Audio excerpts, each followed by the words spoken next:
Hello my skeleton friends, welcome to my channel Skeletal Academia. My name is Keith Bui. I'm a freelance artist and a small business owner based in Los Angeles, producing original art and merchandise on my skeleton magical world. If you're interested in my art, hearing the story of inspiration behind my work, watching the art making process, or just want to hang out with an artist who loves to draw friendly and loving skeletons, I recommend you to subscribe to my channel and my social media. If not, it's totally fine. I hope you still enjoy this video. For today's video, I'll be drawing these two artworks for my art book. As for voiceover, I want to share with you my story when it comes to purpose of life. Disclaimer, the following voice discussion might mention some negative stories and messages, with the mention of self-neglect and unalive. Listener discretion is advised. If you want to watch this video without voiceover, I have it linked below. I want to ask you, what is your life purpose? Do you live to save the world, contribute to the society? Do you live for your family and friends? Do you live for yourself and your own community? Or all and so many other things? Why do many of us care so much about our purpose in life? I'm about to share with you a part of my story, which is related to how my purpose in life changed over time. This story has nothing to do with the art I'm working on here, but it did pop up during the process, so I just want to share about it. Once in a while, I see people posting on social media about their jobs in everyday life. They talk about how they want to have a job that can provide them just enough income to live their life, to buy what they need, and do what they want to do to be happy. I was expecting to see people in the comments to be understanding and respecting their decision. But in return, a lot of comments were criticizing and shaming them, calling that kind of purpose is easy and lazy.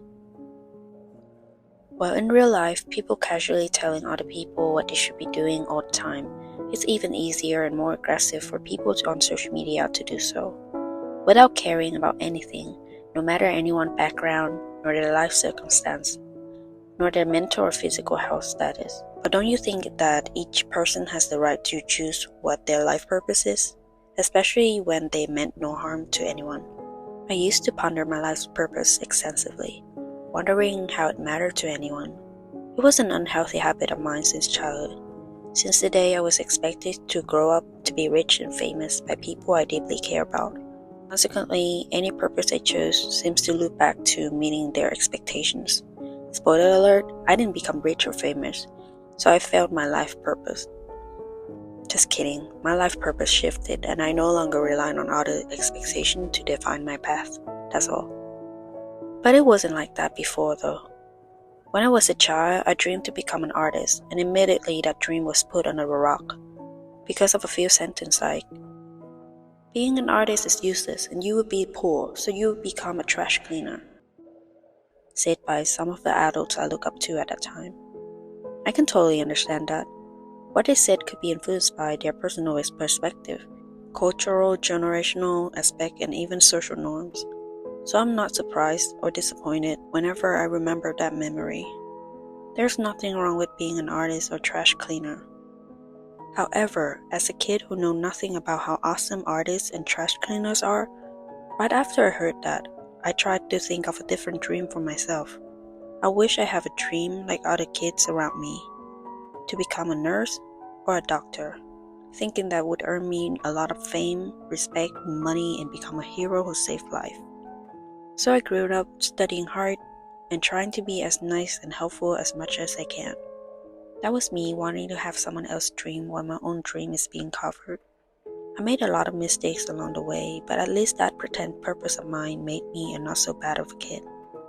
I learned to be sympathetic, empathetic with other people, despite being raised in any negative environments.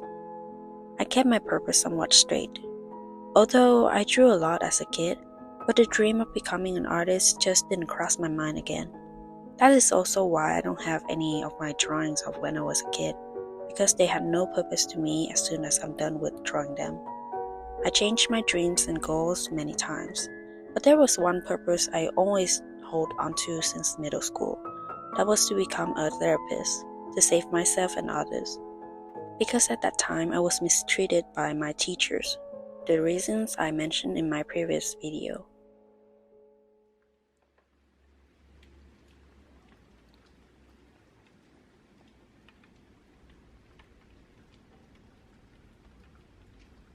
Then I came to the US for high school, when the topic like diversity, race, sexuality, and many more were new to me. Everything is way broader than how it was presented where I came from. I became even smaller and smaller. My purpose in life became something so big to handle. Living far away from my family and friends in a new country also made me feel even more vulnerable and hopeless, especially after I spent my high school years with school drama, love, broken friendships, like many other adolescents. At that time, I felt so lost, like I didn't know or understand anything or myself or anyone anymore. I even went back to drawing and painting as a way for me to communicate. That was my purpose at the time, to do anything to survive my high school. I still remember that memory when I was sitting in my counselor office, filling out my college form. Somehow I told myself that I was too emotionally sensitive and I was not experienced and knowledgeable enough to have the courage to learn psychology. I doubted myself that there's no way I can save anyone if I couldn't save myself. So with the skill I have for drawing and design, I graduated high school with an art exhibition and went to college. Despite achieving a lot of great results, I had my first Great Depression in mid-2016, but I survived it by putting all of my focus on mastering my drawing studies. I improved my skills so fast in just 3 months of that summer. I worked as a freelance designer and illustrator throughout my college year and after I finished school. I gained a lot of recognition in my creative community and had plenty of support for my illustration art. Still, I want to get closer to that rich and famous expectations. My goal at that time was to create art that people wanted so they would pay me for it. Like many people, I wanted to grow my art social media too. I did my best in everything even though I didn't enjoy making much of the art I produced during that period.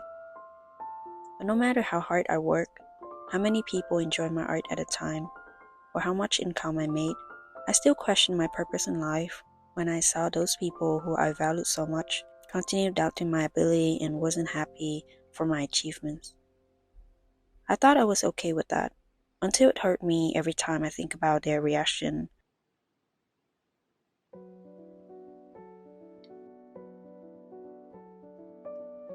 Around mid-2019, I was so lost in finding my life's purpose. I didn't want to do anything or talk to anyone. I didn't care if I lose followers or not posting art. I saw no points in being rich and famous. Basically, nothing made me feel excited anymore. Because everything in my life felt like it wasn't me. It was as if I had been trying to fulfill someone else's life purpose using my last bit of enjoyment in art making. Besides, there were other struggles, but since they're off topic, I won't speak about them now. If a friend shared this story with you, isn't the first reaction you have would be, why does it matter what people think of you or want you to do? You do you, boo. That was exactly what all of my friends and siblings told me. And the strange thing is that they were able to recognize that statement when most of them were suffering with the same problems that I was having. Isn't it natural that deep inside we all want to live the way we are comfortable with and not caring about other people's opinion? Dr. Lindsay Gibson, a clinical psychologist, once wrote this paragraph in her book that happened to describe what I was going through at that time.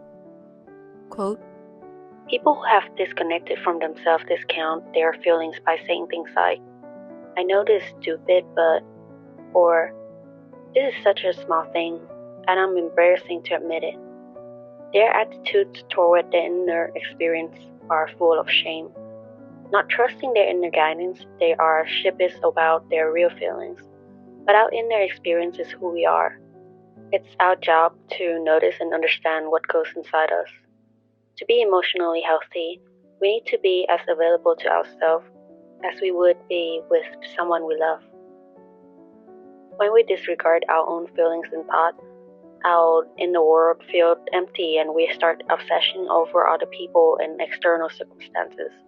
We then try to get other people to fill the vacuum left behind by our own emotional self-neglect.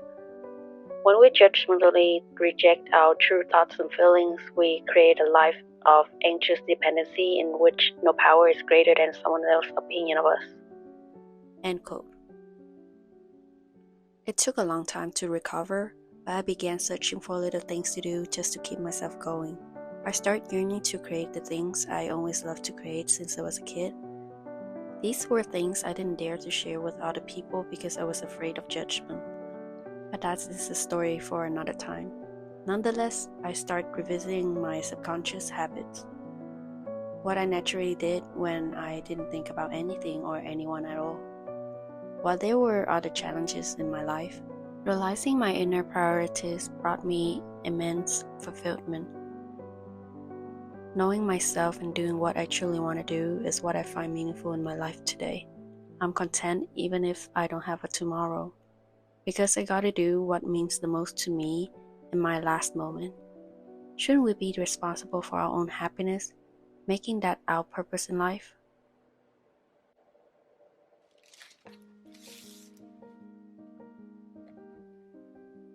In conclusion, we cared about our life purpose because as humans with high emotional intelligence, we often question our lives and everything we do.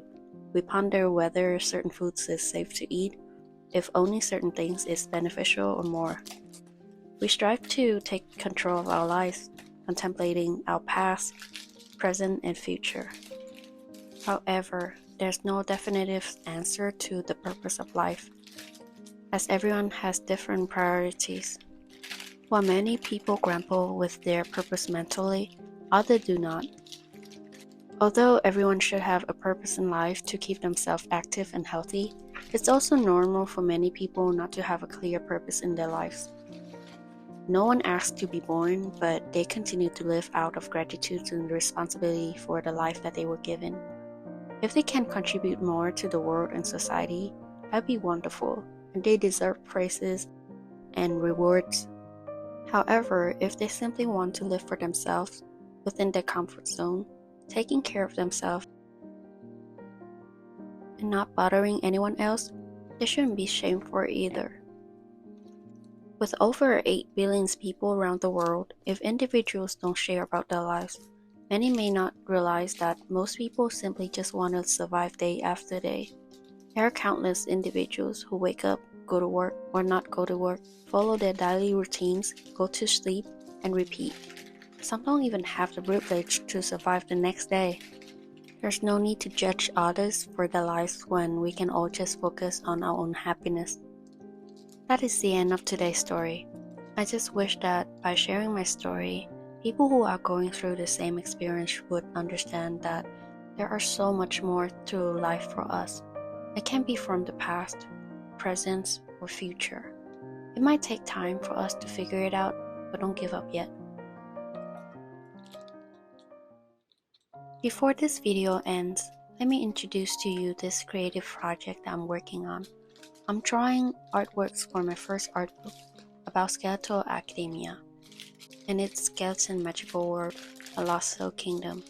It's my passion project, which I've been developing the story and concept for a few years now. Within this book is a story of the girl named Abel, who grew up covered in misunderstandings and mistreatments from others. Throughout her growth, she became more self-aware and acknowledged who she is. She also learned to embrace her difference and cultivate self-love. While working on this book, I will be sending out exclusive postcard prints of these artworks for my Patreon. Only members of my Patreon physical tier can have them. They also get to read the rough draft story and meaning behind each artwork. Additionally, my Patreon digital tier members will get the phone wallpapers and printable coloring pages.